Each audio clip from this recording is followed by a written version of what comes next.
आप देख रहे हैं किसान तक।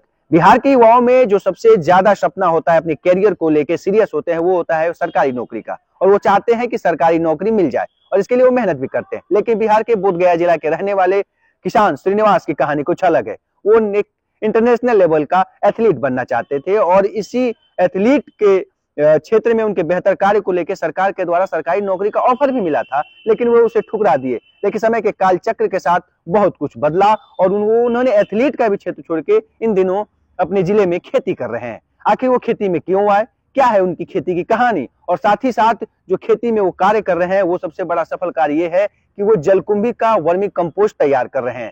तो जलकुंभी का क्या कुछ फायदा है खेती के क्षेत्र में, कृषि फसलों को लेकर, आइए जानते हैं और समझते हैं श्रीनिवास की कहानी। श्रीनिवास कुमार है, मैं बोधगया प्रखंड के बगदाह ग्राम का रहने वाला हूँ। मेरा पेशा खेती है और वर्मी कंपोस्टिंग का काम कर रहा हूँ विगत 10 वर्षों से। आज से 10 साल पहले हमने खेती गृहस्थी का काम शुरुआत किया था और पिताजी के डेथ के उपरांत जब मैंने शुरुआत किया था खेती का काम, तब ट्रेडिशनल ढंग से मैं खेती कर रहा था, जिसमें हमारा प्रोडक्टिविटी का काफी काम आ रहा था। तब हमने केवी के मानपुर गया के कृषि वैज्ञानिक डॉक्टर अशोक कुमार सर से हमने संपर्क किया और उन्होंने मुझे वर्मी कंपोस्टिंग का काम शुरू करने के लिए कहा। उसके बाद से मैं वर्मी कंपोस्टिंग का काम कर रहा हूँ। आज के डेट में मैं जलकुंभी से वर्मी कंपोस्टिंग करता हूँ। ये जो जलकुंभी है आज के डेट में गवर्नमेंट के लिए एक समस्या का बहुत बड़ा कारण बना हुआ है और अन्य किसान जो मछली पालन का काम करते हैं उनके लिए बहुत बड़ा समस्या है। लेकिन ये जलकुंभी हम जैसे किसान जो वर्मी कंपोस्टिंग का काम करते हैं, मेरे लिए ये अपॉर्चुनिटी है, एक बहुत बढ़िया विकल्प है गार्बेज का। तो मेरा काम हमारे जैसा कि आप देख पा रहे होंगे, हमारे वर्मी बेड के आसपास में काफी सारे तालाब हैं। कुछ फार्मर्स हैं जो मछली पालन का काम करते हैं, तो उनके तालाब में ये जलकुंभी काफी मात्रा में पाया जाता है। तो मैं इस जलकुंभी को कलेक्ट करके इससे काफी रिच वर्मी कंपोस्ट का कंपोस्टिंग करता हूँ। जैसा कि आप देख रहे होंगे, ये जो जलकुंभी है इसके रूट जोन के आसपास में एक स्पेशल टाइप ऑफ बैक्टीरिया पाया जाता है जो एग्रीकल्चर के लिए बहुत ही बेनिफिशियल है। और ये इस जलकुंभी का CM रेशियो जो होता है 20 से 30:1 होता है, जो कि वर्मी कंपोस्टिंग के लिए बहुत सुटेबल होता है। और इस जलकुंभी के अंदर जो है कि न्यूट्रिशन का, ये जो जलकुंभी है न्यूट्रिशन का एक बहुत बढ़िया स्रोत है। जैसा कि हम लोग जानते हैं कि ये जलकुंभी के अंदर नाइट्रोजन का मात्रा बहुत अच्छा होता है, फास्फोरस का मात्रा भी बहुत अच्छा होता है, पोटेशियम का एक मुख्य स्रोत ये माना जाता है जलकुंभी।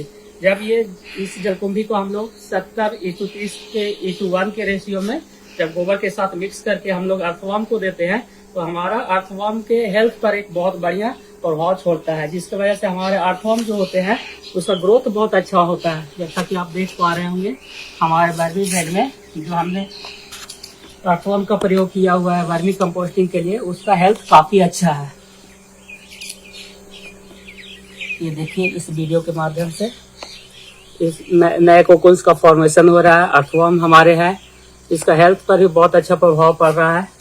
और इसके जो है कि वर्मी कंपोस्टिंग जो होता है, ये कंपोस्ट काफी हाईली रिच होता है, जिसका बाजार भाव हम लोग को काफी अच्छा मिलता है। इस तरह के कंपोस्ट का जब हम लोग तैयार करते हैं तो बाजार में जब बेचते हैं तो इसका 15 से 20 रुपए प्रति केजी के दर से ये बिकता है। स्कूल से कॉलेज के टाइम तक के मैं एक स्पोर्ट्स का बहुत बढ़िया प्लेयर था, मैं एक नेशनल लेवल का एथलीट था। तो मुझे गवर्नमेंट जॉब के लिए गवर्नमेंट के द्वारा ऑफर मिला था, तो मैं एक नेशनल लेवल को एथलीट को एक सिपाही की नौकरी मुझे सम्मानजनक अपमानजनक लगा, तो हमने उस ऑफर को छोड़ के इस काम को हमने चुना।